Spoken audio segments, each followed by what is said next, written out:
안녕하세요. 10시의 DJ 열시득입니다. 최근에 많은 비와 태풍, 그리고 갑작스러운 무더위로 많이 습습한 여름을 보내고 있는데요. 오늘은 잠시나마 무더위를 잊을 수 있게 시원한 겨울 블라디보스톡 준비해봤습니다. 이번에도 당연히 재미있는 에피소드 준비했으니까 우선 그 전에 잊지 말고 좋아요, 구독, 알림 설정 부탁드릴게요. 블라디보스토크는 최근에 다녀온 가장 마지막 여행지고요. 코로나19가 터지기 직전 바로 다녀온 마지막 여행지입니다. 저는 여행을 가게 되면 처음에 엄청 막 뽕을 뽑는 스타일이 아니라 그 나라를 약간 체험하고 나서 저랑 맞는다 생각이 들면 반복해서 가는 스타일인데요. 블라디보스톡도 사실 우선 한번 가보고 좋다고 생각이 들면 또 가자라는 생각으로 여유있게 다녀왔습니다. 여행은 사실 여유있게 다녀와야 저는 더 기억에 남더라고요. 근데 조금 아쉬운 건 이렇게 마지막 해외여행이 될 줄 알았으면 조금 더 많이 돌아다녔을 걸 그랬나? 라는 생각이 약간 들었어요. 블라디보스토크는 작년 12월에 결제를 해서 올 1월 17일 날 다녀왔는데요. 이때 구정 연휴가 있어서 그 직전에 다녀왔어요. 다가오는 추석에 원래대로라면 베를린 그리고 폴란드 기차 여행을 준비하고 있어서 간단하게 다녀오자라는 생각으로 다녀왔습니다. 그리고 이건 팁을 하나 알려드리면 연휴 2주 전 정도에는 항공권이 많이 싸요. 그래서 이번에 저도 틈새 여행을 노려서 해봤습니다. 제주 항공권을 예약을 해서 정오 12시 30분에 출발하여 오후 4시 15분에 도착하는 항공권이었고요. 블라디보스톡은 우리나라랑 시차가 약 1시간 정도 차이가 나는데 총 비행시간은 2시간 45분 정도 걸렸습니다. 러시아 항공을 타게 되면 북한을 바로 지나가서 더 빨리 간다고 하니 나중에 코로나19가 지나가고 여행을 가실 때 참고하시면 될 것 같아요. 한국에서 별다른 준비는 없었고 교통편을 알아보니까 택시를 이용하라는 많은 이야기가 있어서 택시하고 숙소 그리고 루스키 섬 예약만 하고 갔습니다. 뭐 버스를 이용하거나 기차를 이용하는 방법도 있는데 시간대가 시내로 갈 수 있는 게 한정되어 있어서 거의 이용하기 힘든 것 같더라고요. 조금 비용은 들었어도 국내에서 택시 예약을 미리 하고 가는 게 좋을 것 같습니다. 블라디보스톡 공항에 도착해보니 SNS에 많이 올라와 있던 공항 모습과 정말 똑같더라고요. 생각보다 공항이 컸는데 밖에는 일단 아무것도 없었습니다. 나오자마자 버스나 택시 주차장이 있었고 실내에서 나온 지 얼마 안 돼서 그런지 제가 생각했던 강추위를 못 느꼈어요. 그래서 사실 조금 실망스러웠는데 제가 블라디보스톡을 또 가고 싶었던 것 중에 하나가 저는 추위에 엄청 강한 편이어서 얼마까지 내가 추위를 버틸 수 있을까? 이게 가장 이번 여행에 기대하는 부분이었고요. 이때까지 정말 몰랐어요. 그냥 우리나라 추운 거랑 비슷하네? 이렇게 생각했는데 택시가 올 때까지 기다리면서 휴대폰을 만지작거리는데 손의 감각이 점점 없어지더라고요. 택시가 드디어 왔고 시내로 가는데 조금 두근두근 설레었던 부분이 눈이 이제 막 보이기 시작을 했고 태어나서 처음으로 아마도 처음일 거예요. 눈이 덮인 얼음 바다를 보는 게 너무 신기한 거예요. 그래서 숙소까지 오는데 눈을 한 치도 못 떼고 계속 구경을 했었어요. 아, 그리고 블라디보스톡은 러시아어 시간대가 있어서 잘 보고 가야 해요. 안 그러면 너무 막혀가지고 일정에 차질이 생길 수도 있습니다. 저는 숙소는 아지뮤트 호텔로 정했는데요. 블라디보스토크에서 그래도 최신식 시설을 갖추고 있다고 해서 결정을 했습니다. 당연히 높은 곳에 있어서 해양공원 절경은 진짜 좋았습니다.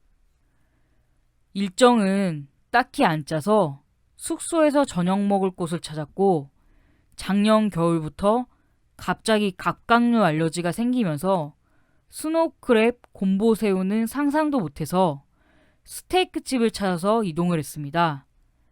막심을 이용해서 첫 택시를 탔고 차로 2분 거리에 있는 미트마트 레스토랑에 도착했습니다. 들어가면 일단 외투와 가방을 맡겨야 하고요. 그리고 자리를 안내를 받는데 저녁에 와인을 마실 것인지 아닌지에 따라서 좌석 배정이 틀려지더라고요.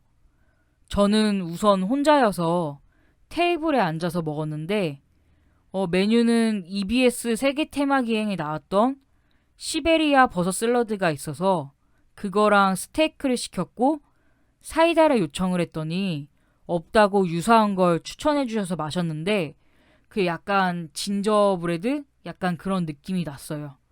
사실 주문할 때 제가 약간 잘 못 알아들어서 그런지 이게 차별인지는 잘 모르겠지만 확실하게 엄청 불친절해서 제가 아까도 말씀드렸지만 씩 웃으면서 미안하다고 고맙다고를 계속하니까 그때부터 엄청 친절하게 해주더라고요. 시베리안 버섯 샐러드부터 나왔는데 빵하고 같이 먹는데 생각보다 맛있었어요. 약간 요거트 같은 거에 시베리안 버섯이 버무려져 있었는데 빵하고 아주 조화가 좋았고, 스테이크는 두말할 것도 없이 완벽했습니다. 다음 날에 또 갈까라고 생각을 했을 만큼 너무 맛있었는데 실제로 마지막 날에 갔다가 예약이 안 걸려 있어서 그냥 다시 왔습니다. 숙소로 오는 길에 오션뷰가 너무 좋아서 눈하고 이제 바다 구경을 하면서 그러고 나서 방에 들어왔습니다. 다음날 루스키 섬 투어를 신청해 놓은 상태여서 첫째 날은 아무 생각 없이 푹 쉬면서 잤는데 숙소가 너무 건조해서 창문을 열어놓고 잘 정도였는데 차라리 찬 공기를 마시면서 자는 게 편할 정도로 많이 건조했어요. 다음날 아침 루스키 섬으로 가기 위해 일찍 이동을 했는데 루스키 섬은 혼자 갈 엄두가 안 나서 소규모로 진행하는 오마이 블라디를 통해서 가게 되었습니다. 루스키 섬은 정말 아무것도 없어요. 심지어 화장실도 없을 정도로 아무것도 없는데 오후까지 있는 일정이어서 호텔 조식을 든든하게 먹고 이동을 했고, 시내에 있는 KFC 앞에서 만나서 이동을 했는데 시내에서 조금 벗어나 외곽으로 가는 길에도 어김없이 해빙이 보였고, 또 가는 길목에 러시아에서 손꼽히는 극동 영방 대학도 볼 수 있었습니다. 루스키 섬에 정식으로 들어가기 전에 가짜 북한 섬이라고 해서 북한 지도를 살짝 닮은 곳에서 사진을 찍고 이동을 했습니다. 이제 본섬으로 이동하는 길목은 눈길과 울퉁불퉁한 산길로 굉장히 험한 길이었는데 역시 베테랑 기사님들 덕분에 안전하게 이동을 했습니다. 중간에 사진 스팟 한 곳을 더 들려서 사진을 찍었는데 바다가 얼어 있어서 굉장히 느낌도 있고 또 황무지 쪽이라 엄청 춥기도 했어요. 이 장갑을 사진 찍느냐고 잠깐 벗었는데 정말 동상이 걸린 만큼 칼바람이 엄청 불었습니다. 딱 제가 느끼고 싶었던 추위보다 약간 덜 추운 그런 느낌? 이제 드디어 투어가 시작이 되었고, 사실 이 루스키 섬 투어는 트레킹 투어라고 보면 될 것 같아요. 이 올라가는데 상당히 추웠는데 그나마 다행인 건 추워서 올라가는 길이 좀 쉬웠습니다. 눈이 아직 남아 있어서 이게 걷는데 크게 막 미끄럽거나 이런 부분보다 더 오히려 걷기 편했고, 이야기를 들어보니까 날씨가 갑자기 따뜻해질 때 오면 눈이 녹아서 엄청 질퍽거리거나, 여름에 오면 정말 상상할 수 없을 정도로 많이 더워서 중간에 포기를 하는 경우도 있다고 합니다. 한 15분 정도 추위와 싸우면서 헥헥거리면서 올라가는데, 조금 있으니까 땀이 막 나기 시작하면서 하나도 안 춥더라고요. 이 올라가는 길에 루스키 섬에 대해서 이야기도 많이 들었는데, 여기는 여우가 살고 있다고 하는데 오늘 과연 여우를 볼 수 있을까? 이런 생각이 조금 많았던 것 같아요. 이 다행히 내려오는 길에 여우를 만날 수 있었고, 총 트레킹 코스는 1시간 30분 정도 이루어졌던 것 같아요. 개인적으로는 루스키 섬 투어가 굉장히 좋았어요. 블라디보스톡을 간다라고 하면은 꼭 한 번쯤은 루스키 섬 투어를 해보는 것도 나쁘지는 않을 것 같다라고 추천드리고 싶습니다. 전반적으로 루스키 섬은 억새라고 해야 하나? 이 억새 사이로 계속 이동을 해야 했는데, 어느 정도 가면 절벽이 보이는데 정말 엄청나게 멋진 장소가 눈앞에 펼쳐지는데, 블라디보스톡 인센샤 코스라고 하는 곳에 가서 아찔한 절벽 배경으로 사진도 찍고, 생각보다 이제 가면 조금 무서운 게 바로 절벽 밑에 바다가 있어서 조금 무서웠습니다. 여기서 인생샷을 하나 건지고, 그리고 루스키 섬의 하이라이트, 드디어 진짜 북한 섬에 도착을 해서 여기에서도 역시 인생샷 코스로 사진을 찍었는데, 저는 이제 사진을 찍고 나서 조금 한적하게 사진을 찍기 위해서 다시 일행들하고 반대 방향으로 올라와서 영상을 한번 담아봤습니다.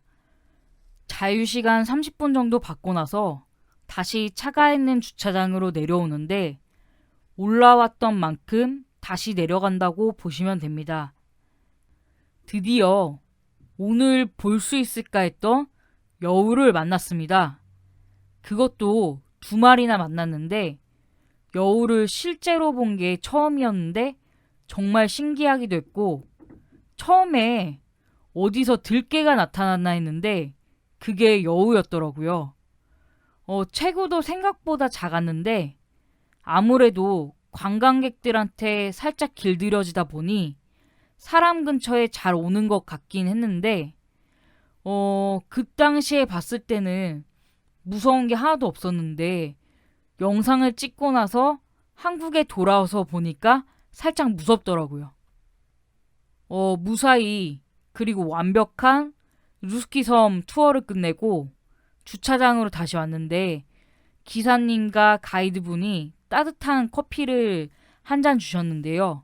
러시아식 커피 믹스라는데 생각보다 굉장히 맛있었고, 그 전까지 사람들이 아무 생각이 없다가 투어가 끝나고 이 커피를 마시고 기념품으로 러시아 커피 믹스를 사갈 정도라고 하니 맛은 확실히 보장되었습니다.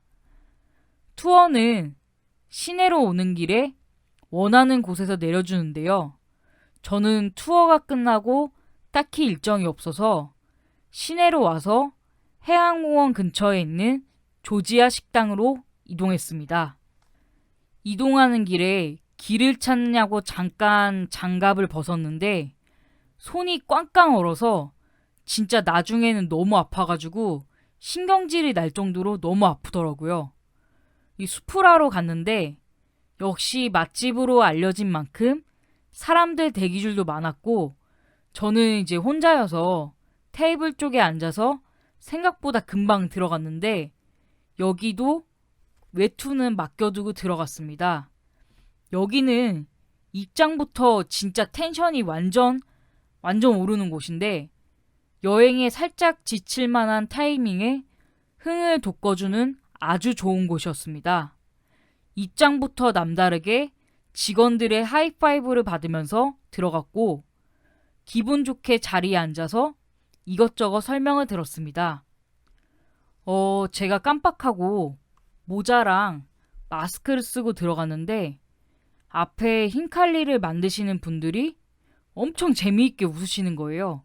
그래서 막 동공이 막 지진되고 그랬는데 손짓으로 모자를 벗으라고 알려주시더라고요. 그래서 아차 싶어서 모자를 벗고 마스크도 벗었더니 정말 순박한 시골 마을 사람들처럼 너무너무 좋아하시더라고요. 가격대가 이번엔 저렴해서 히차풀이랑 흰칼리 그리고 샤슬락을 시켜서 먹었습니다. 히차풀이는 직원분의 만류로 너무 많다고 작은 히차풀이 2개를 주문을 했는데요. 솔직히 큰 거나 작은 거나 제가 생각했을 때는 비슷비슷했던 것 같아요. 차라리 큰 거를 먹었던 게 더 좋았을 것 같은 게 작은 히차풀이는 사실 좀 제 입맛에는 기대했던 맛이 아니었습니다. 저는 송아지 흰칼리를 먹었는데 우리나라 튀김만두보다 조금 더 깊은 맛인데 안에 육즙도 엄청나고 향신료를 잘 못 먹는 편인데 아무 부담 없이 맛있게 먹었고 이것도 처음에 어떻게 먹는지 이제 계속 멀뚱멀뚱 쳐다보고 있으니까 앞에 직원분들이 친절하게 뒤집어서 뒤부터 먹으라고 하시더라고요. 그래서 열심히 이제 시킨 대로 잘 먹었는데 육즙까지 되게 맛있게 잘 먹고 있었는데 끝까지 직원분들의 관심을 받으면서 먹었는데 저는 당연히 한국에서 먹던 습관처럼 꼬다리를 그냥 먹어버렸는데 다들 갑자기 탄식을 하기 시작하는 거예요. 그러더니 그거는 버리는 거라고 하더라고요. 그래서 굉장히 재미있게 식사를 이어나갔고 샤슬락이 나와서 먹기 시작했는데 향신료 냄새가 약간 있었는데 이 정도면 맛있다라고 할 정도의 향이었고 수프라에서 굉장히 끝까지 맛있게 먹고 끝까지 재미있게 식사를 즐기다 나왔습니다. 배도 부르겠다. 코앞에 해양공원으로 이동을 했고 이동하는 길에 상인들이 나와서 마트료시카를 팔기도 했는데 어딜 가나 관광지에 노점이 비싸다는 건 다 비슷한 것 같았고 공원에 쌓여있던 눈 때문에 살짝 미끄러워서 조심조심 갔는데 와, 그 순간 눈앞에 펼쳐지는 장관이 어마어마했습니다.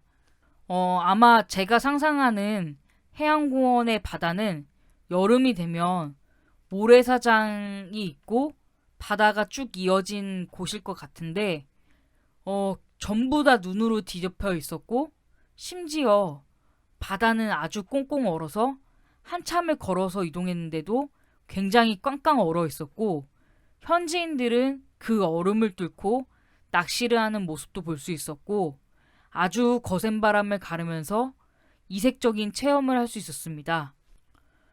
정말 춥기도 했지만 트레킹 이후 조금 휴식이 필요해서 숙소로 와서 잠깐의 낮잠을 자다가 일어났는데 그래도 기념품을 사가야 하지 않나? 라는 생각이 들어서 고민을 하다가 저녁에 이동을 했습니다. 우리나라로 치면 이마트 같은 곳이었는데 막심을 불러서 택시로 이동을 했는데 없어진 거예요.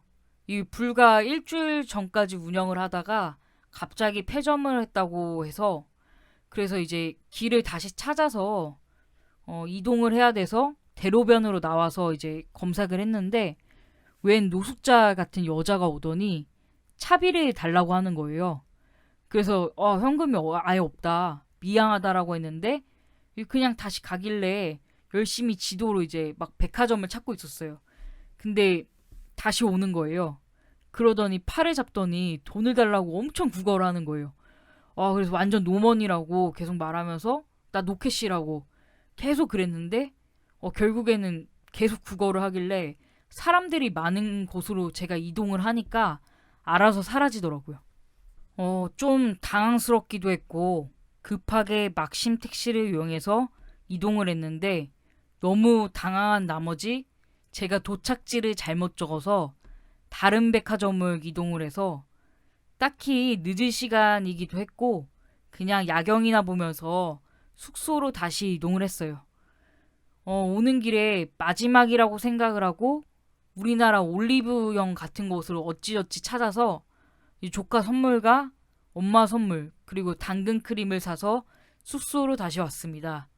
운동 부족인 저에게는 이 트레킹 하는 것과 언덕길은 조금 무리가 있었는지 정말 숙소에 와서 씻자마자 바로 골아떨어졌습니다.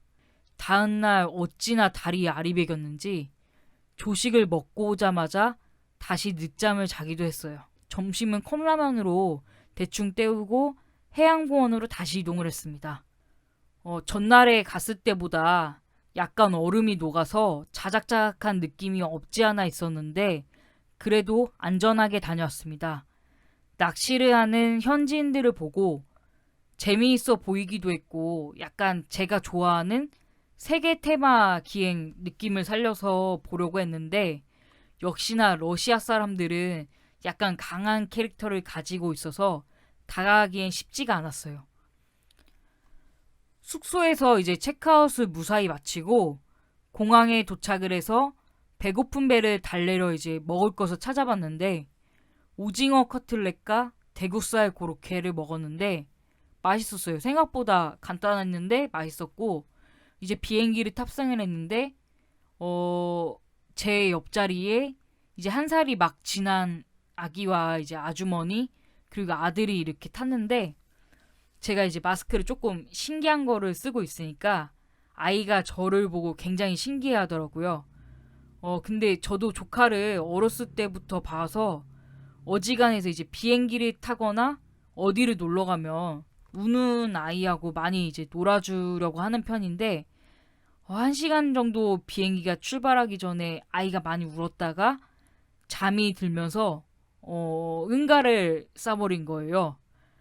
정말 오는 내내 정말 너무 힘들었어요. 근데 그래도 어쩌겠어요. 이제 간신히 아이를 달래고 엄마하고 아기가 잠들었는데 깨울 수도 없고 조금 마지막에 많이 힘들었습니다.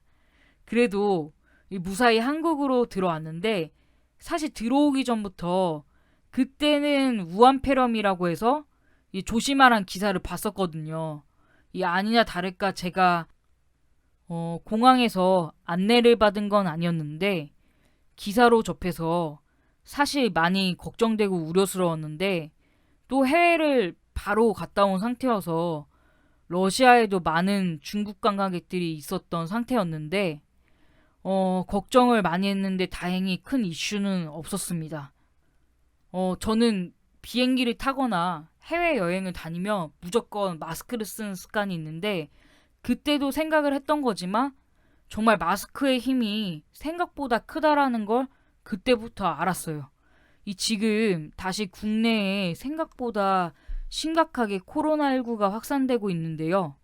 조금 답답해도 우리의 밝은 미래를 위해서 조금만 더 참고 더 조심하고 마스크는 꼭 쓰고 다니셨으면 좋겠어요. 우리의 미래는 우리가 만들어 나가는 것이라고 저는 생각하기 때문에 조금만 더 같이 힘을 내셨으면 합니다. 조금이라도 더위와 지친 마음을 달랠 수 있게 블라디보스톡 이야기를 준비해봤고요. 다음 편은 사실 고민 중이에요. 서유럽부터 할지 동유럽부터 할지 조금 고민해보고 열시득 잘 준비해서 재미있게 또 찾아뵙겠습니다. 모두 건행한 하루 마무리 지으시고 편안한 밤 보내세요. 10시의 DJ 열시득이었습니다.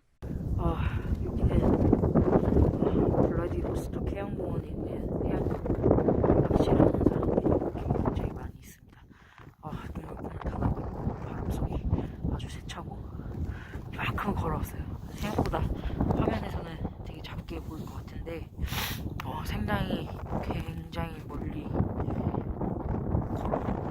여기는 정말 바다 한가운데입니다. 한가운데고 낚시하는 사람들이 많은 거예요. 너무 추워 진짜. 하늘이 막 오늘 이렇게 마지막 걸어서 여기까지 내려왔는데 순이 굉장히 장갑 진짜 과가 너무 춥고 영하 9도라는데 영하 9도가 맞나? 체감온도는 어제랑 비슷한 것 같습니다. 영하 한 20도, 28도. 어제 루스키 섬에서는 영하 28도였고 여기서는 영하 20도 정도인데 추워. 손이 너무 시렵네 진짜. 안경은 서리가 계속 안 보이고 저기 들어가면 좀 부럽기도 하고. 이거 낚시 구경하겠다고 가지고 있어요.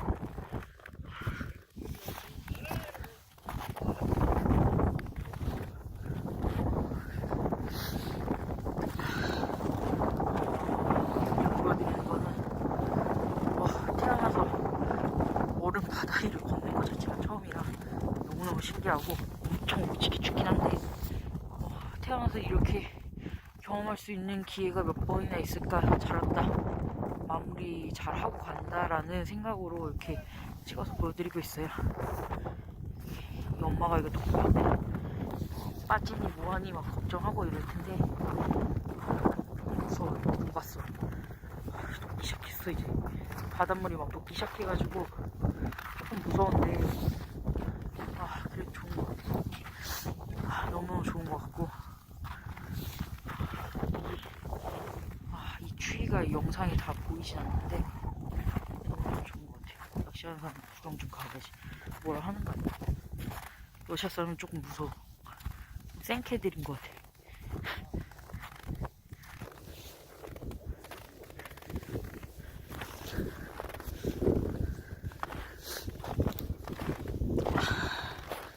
생캐들인 것 같고 쳐다봤네.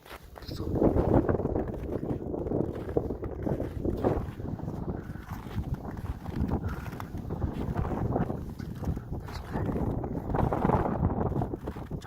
저기 보이는 데가 숙소인데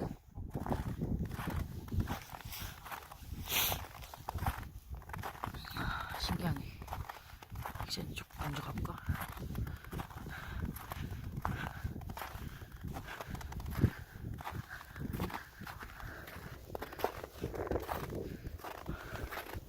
이렇게 해서 해양공원이 있어. 이렇게 해서 해양공원이 샷이 있고 저기가 내가 묵었던 아지무토 호텔이고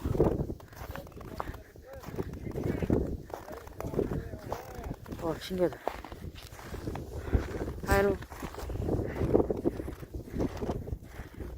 진짜 신기하네. 이렇게 해서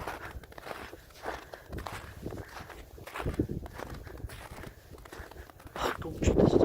저 사람 저렇게 느낄 거 같네. 이제 집으로 돌아가야 할 시간인 것 같아. 낚시하는 아저씨. 신기하다.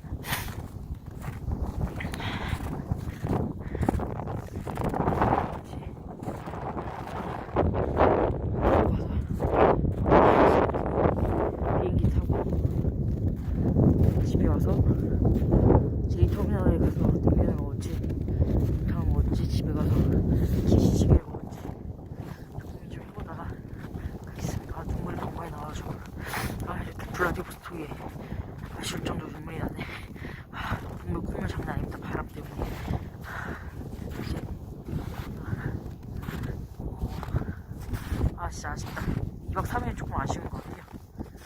4박 5일 정도 있어도 괜찮을 것 같을 만큼 블라디보스토크이 저는 너무 좋습니다. 사람들도 초반에 가게에서 조금 불친절하긴 한데 역시 내가 득이지. 나 시득이 아주 현명하게 잘 대처해가지고 잘 있었고 생각보다 득한 캠프 되게 굉장히 느낌적으로 많았던 것 같아요. 득한 캠프에서 굉장히 느낌적으로 많았고 이렇게 언제 태어나서 얼음 바다에 이만큼씩이나 걸어서 망망대해 한가운데에 내가 걸어갈 수 있다는 것 자체가 너무 신기한 것 같아. 진짜 너무너무 신기했고 추위에서도 생각보다 잘 적응했고 야쿠츠쿠로 가기 위한 전문적인 발판이었다. 야쿠츠쿠 언제 갈지 모르겠지만 내년부터 계획을 해볼 생각이고 단기적으로 갈 수 있을 확률은 어,